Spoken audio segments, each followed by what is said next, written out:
Hola, somos Biblia. Mira nuestros videos hasta el final. Continuamos considerando la primera sección de este capítulo, que trataba sobre el diagnóstico de un caso nuevo de lepra. Leamos los versículos 3 y 4. 3. Y el sacerdote mirará la infección en la piel del cuerpo, y si el pelo en la infección se ha vuelto blanco, y la infección parece más profunda que la piel de su cuerpo, es una infección de lepra. Cuando el sacerdote lo haya examinado, lo declarará impuro. 4. Pero si la mancha lustrosa es blanca en la piel de su cuerpo, y no parece ser más profunda que la piel, y el pelo en ella no se ha vuelto blanco, entonces el sacerdote aislará por 7 días al que tiene la infección. No te olvides de suscribirte. Esto les va a volar la cabeza. ¿Qué pasaría si la antigua ceremonia de la pipa de la paz tuviera la clave para restaurar las relaciones rotas de hoy?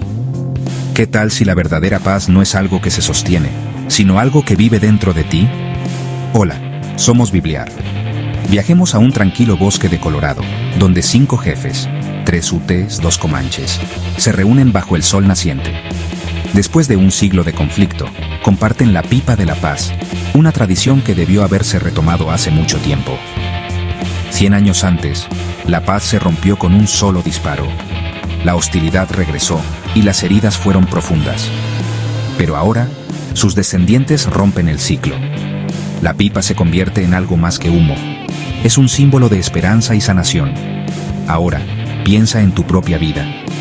¿No necesitamos todos una pipa de la paz? Entre esposos, padres e hijos, amigos o compañeros de trabajo.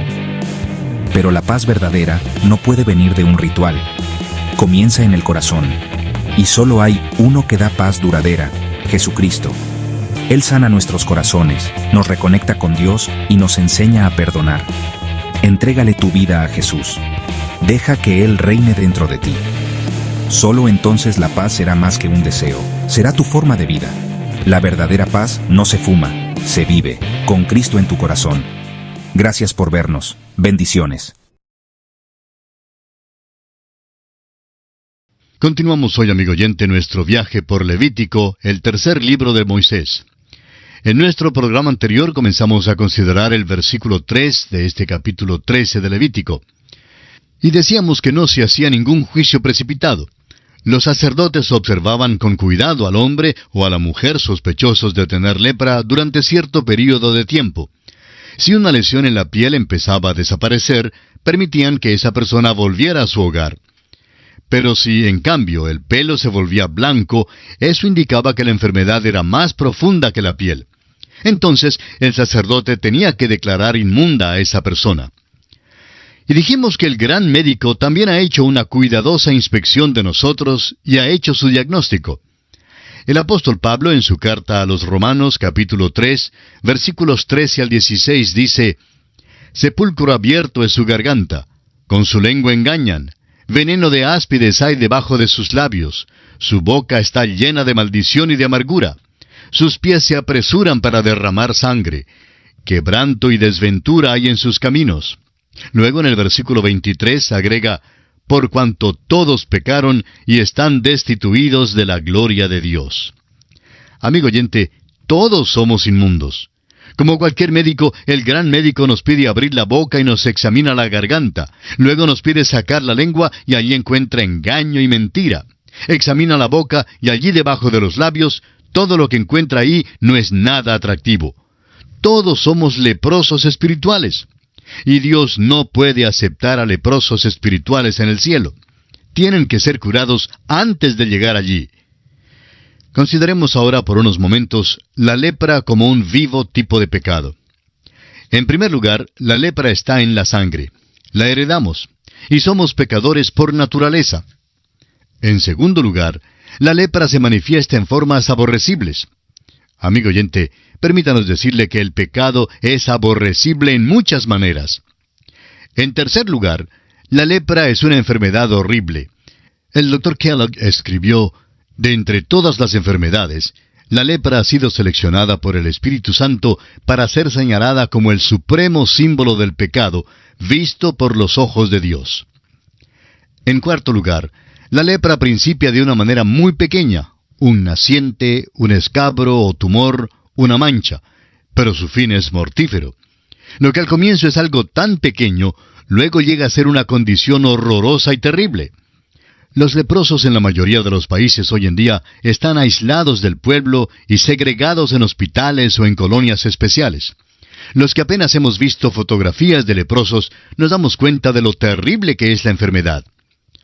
Hace un siglo, un misionero, William Thompson, describió la lepra en Palestina en un estudio que tituló La tierra y el libro. Dice él: al acercarme a Jerusalén, me causó gran espanto la aparición repentina de una multitud de pobres, sin ojos, sin narices, sin cabellos, sin nada.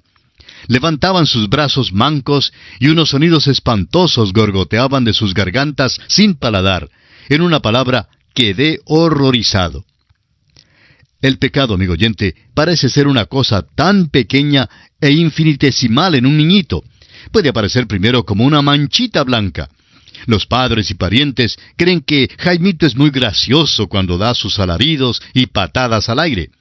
Pero a menos que disciplinen a Jaimito y le conduzcan a un conocimiento salvador de Jesucristo, llegará a constituirse en un violador de la ley y delincuente juvenil. Judas, Nerón y Hitler eran probablemente pequeñitos muy lindos y graciosos en su niñez. Ningún borracho jamás ha llegado a ser alcohólico por beber una sola bebida. Pero tampoco existe el alcohólico que no tomó la primera bebida. Todos los pecados principian así, pequeños. En quinto lugar, la lepra no solo progresa lentamente desde un principio muy pequeño, sino progresa irremediablemente. Desde un pequeño principio, avanza segura y progresivamente a una crisis trágica. El Dr. Thompson, un experto sobre esta enfermedad, ha dicho: aparece gradualmente en diferentes partes del cuerpo. El pelo comienza a caerse de la cabeza y de las cejas, las uñas se aflojan y se caen. Una tras otras las coyunturas de los dedos se encogen y lentamente se marchitan. Las encías son absorbidas y los dientes desaparecen. La nariz, los ojos, la lengua, el paladar lentamente son consumidos. Y al fin, la pobre víctima cae en la tierra y desaparece. Hasta aquí el comentario del Dr. Thompson. Dios dice que el pecado es como esto. El profeta Ezequiel en el capítulo 18 de su profecía, versículo 4, dice: He aquí que todas las almas son mías. Como el alma del Padre, así el alma del Hijo es mía. El alma que pecare, esa morirá. Y Santiago en el capítulo 1 de su carta, versículo 15, dice: Entonces la concupiscencia, después que ha concebido, da a luz el pecado. Y el pecado, siendo consumado, da a luz la muerte.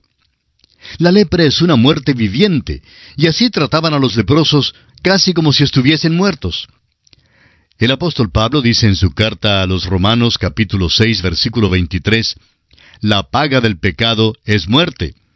Y en su carta a los Gálatas capítulo 6 versículos 7 y 8 Pablo dice, no os engañéis, Dios no puede ser burlado, pues todo lo que el hombre sembrare, eso también segará. Porque el que siembra para su carne, de la carne segará corrupción, mas el que siembra para el Espíritu, del Espíritu segará vida eterna. De la misma manera en que la lepra ataca al hombre en todo su cuerpo, así también el pecado destruye al hombre entero. Ambos son corrosivos en sus efectos y obran lenta pero seguramente hasta que por fin revientan en una manifestación destructiva que resulta en la muerte. Ningún hombre jamás ha resultado ser malo de la noche a la mañana. La lepra no mató a nadie en un solo día. No es como un ataque cardíaco. Pero el leproso, una vez confirmada la enfermedad, era tratado como un hombre muerto, pues la enfermedad era una muerte caminante. De igual manera, el pecador también está muerto aún mientras vive físicamente. El apóstol Pablo, escribiendo a los Efesios en el capítulo 2, versículos 1 y 2, dice, y Él os dio vida a vosotros, cuando estabais muertos en vuestros delitos y pecados, en los cuales anduvisteis en otro tiempo, siguiendo la corriente de este mundo. Sin la intervención de Cristo, amigo oyente, el fin ineludible y terrible del pecado y de la lepra es la misma muerte. En sexto lugar, la lepra no produce ningún dolor agudo ni inaguantable como lo producen otras enfermedades. La lepra mantiene al hombre triste e intranquilo. Asimismo, el pecado produce una inquietud y tristeza en el hombre que es muy evidente aún en nuestra cultura.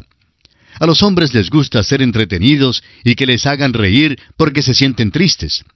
Las multitudes se congregan en los lugares de diversiones y en los cabarets y clubes nocturnos para divertirse. Mire usted esas caras tristes con sus miradas clavadas en el vacío.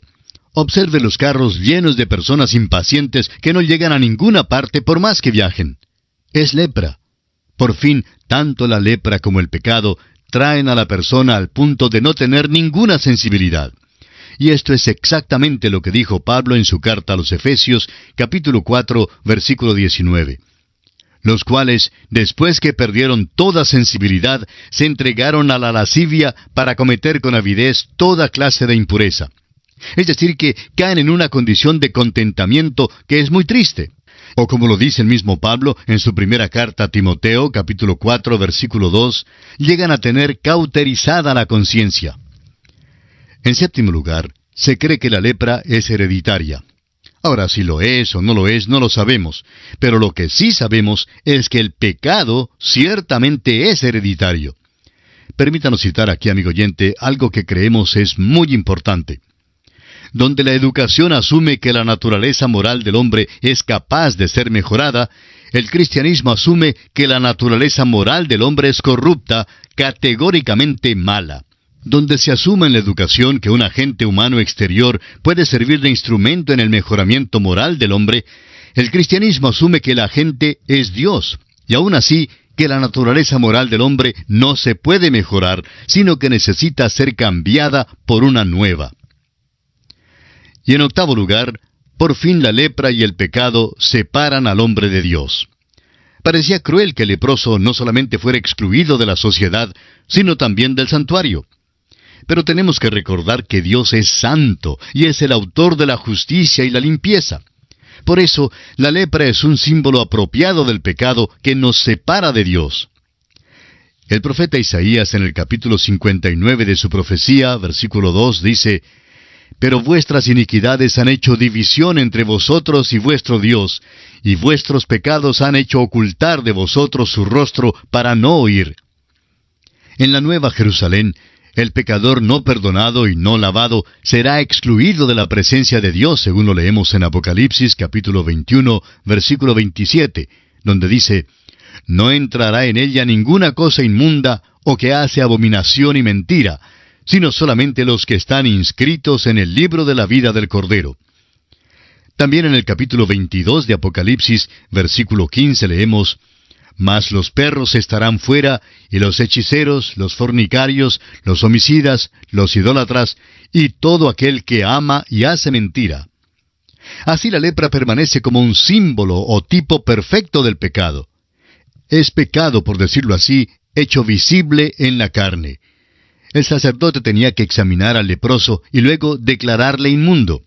Asimismo, el gran médico mira a la humanidad y la declara inmunda. Hace esto, amigo oyente, para que podamos acudir a Él para nuestra purificación. Dios, por medio de Jesucristo, siempre está listo a tocar al leproso físico o espiritual y limpiarlo. Volviendo ahora al capítulo 13 de Levítico, leamos el versículo 4. «Y si en la piel de su cuerpo hubiere mancha blanca, pero que no pareciere más profunda que la piel, ni el pelo se hubiere vuelto blanco, entonces el sacerdote encerrará al llagado por 7 días». Estamos dedicándole mucho tiempo al principio de este capítulo, porque es muy importante que veamos la analogía que hay aquí y que recibamos el gran mensaje espiritual que hay para nosotros hoy en día. No se habla mucho en cuanto al pecado en nuestros días, y nuestro problema principal es precisamente el pecado. Ahora, en este versículo, vemos que no había ninguna prisa en hacer un juicio o pronunciamiento. De igual manera, Dios es tardo para la ira en su relación con nosotros. Dios es muy paciente y concede toda oportunidad al pecador. En el capítulo 34 de Éxodo, versículos 6 y 7, dice: «Jehová, Jehová, fuerte, misericordioso y piadoso, tardo para la ira y grande en misericordia y verdad, que guarda misericordia a millares, que perdona la iniquidad, la rebelión y el pecado, y que de ningún modo tendrá por inocente al malvado, que visita la iniquidad de los padres sobre los hijos y sobre los hijos de los hijos hasta la tercera y cuarta generación. Estos versículos se encuentran en el Antiguo Testamento. Ahora, ¿qué dice el Nuevo Testamento en cuanto a la paciencia de Dios? Bueno, el apóstol Pedro en su segunda carta, capítulo 3, versículo 9, dice: «El Señor no retarda su promesa, según algunos la tienen por tardanza, sino que es paciente para con nosotros, no queriendo que ninguno perezca, sino que todos procedan al arrepentimiento». El caso es que el sacerdote tenía que aislar al hombre por 7 días. Al comienzo sospechaba o creía que tenía lepra, pero tenía que ser paciente con el enfermo. Asimismo, Dios ha aislado al mundo de la enfermedad del pecado. Como lo dice el apóstol Pablo en su carta a los Romanos capítulo 11 versículo 32, «Porque Dios sujetó a todos en desobediencia para tener misericordia de todos». O también en su carta a los Gálatas capítulo 3 versículo 22, donde dice: «Mas la Escritura lo encerró todo bajo pecado, para que la promesa que es por la fe en Jesucristo fuese dada a los creyentes». Encerró aquí significa aisló juntos. Dios ha puesto al mundo en cuarentena, amigo oyente, y no va a dejar que el hombre salga lejos en su universo. Fue algo casi gracioso que cuando primero trajeron de regreso a los astronautas de la Luna, verificaron si habían o no traído alguna enfermedad a la Tierra. Ya tenemos acá suficientes enfermedades. ¿Cree usted, amigo oyente, que los hombres dejaron más bien alguna enfermedad allá en la Luna? Dios nos pone en cuarentena aquí para tener misericordia de nosotros.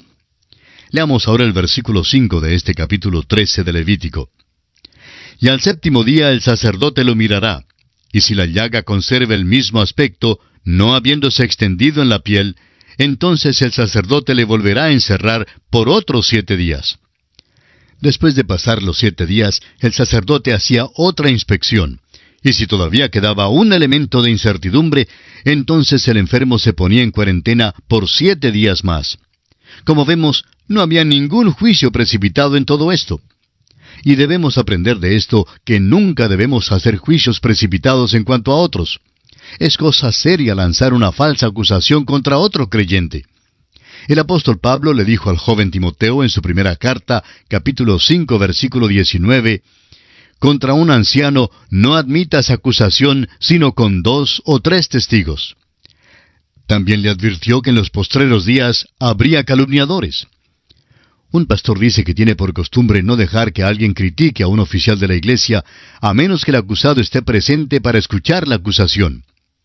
Y pregunta él, ¿sabe cuántas acusaciones he oído durante los últimos 21 años? Solamente una. Amigo oyente, debemos tener mucho cuidado en cuanto a esto. Pasemos ahora al versículo 6 de este capítulo 13 de Levítico. «Y al 7º día, el sacerdote le reconocerá de nuevo, y si parece haberse oscurecido la llaga, y que no ha cundido en la piel, entonces el sacerdote lo declarará limpio, era erupción, y lavará sus vestidos, y será limpio». Si la llaga no había cundido en la piel en 14 días, sino que había mejorado, era obvio que no era lepra lo que padecía, y el hombre se declaraba limpio. Esas palabras eran gratas a sus oídos, y estamos seguros que podría cantar un himno de júbilo. Ya no era necesario estar marginado de sus familiares y seres queridos, sino que era declarado limpio, y así podía volver a su casa. Recuerde usted que el Señor tocó a los leprosos que acudieron a Él y los limpió. Más que eso, Él dice a los leprosos espirituales que depositan su fe en Él, que sus pecados son perdonados. Amigo oyente, fue para demostrar esto que Jesús sanó a los enfermos. Sanó las enfermedades físicas para demostrar que Él es el Salvador que puede perdonar los pecados. Usted recordará que allá en el capítulo 5 del Evangelio según San Lucas, versículos 17 al 26, se nos narra la curación del paralítico que fue descendido por el techo a causa de la multitud que había en la casa. Y que los escribas y los fariseos se preguntaban, ¿quién puede perdonar pecados sino solo Dios? Por tanto, Jesús le dijo primero al paralítico que sus pecados le eran perdonados. Luego dijo, pues para que sepáis que el Hijo del Hombre tiene potestad en la tierra para perdonar pecados, dijo al paralítico, a ti te digo, levántate, toma tu lecho y vete a tu casa. Es importante, amigo oyente, reconocer que Jesús tiene autoridad de hacer ambas cosas. Y aquí nos detenemos por esta oportunidad. Continuaremos nuestro estudio de este capítulo 13 de Levítico en nuestro próximo programa. Y para que esté mejor informado del contenido de este capítulo, le instamos a que lea los versículos siguientes, ya que de esa manera estará listo para estudiar junto a nosotros este importante libro del Antiguo Testamento. Será pues, hasta nuestro próximo programa, es nuestra oración que el Señor le bendiga en gran manera.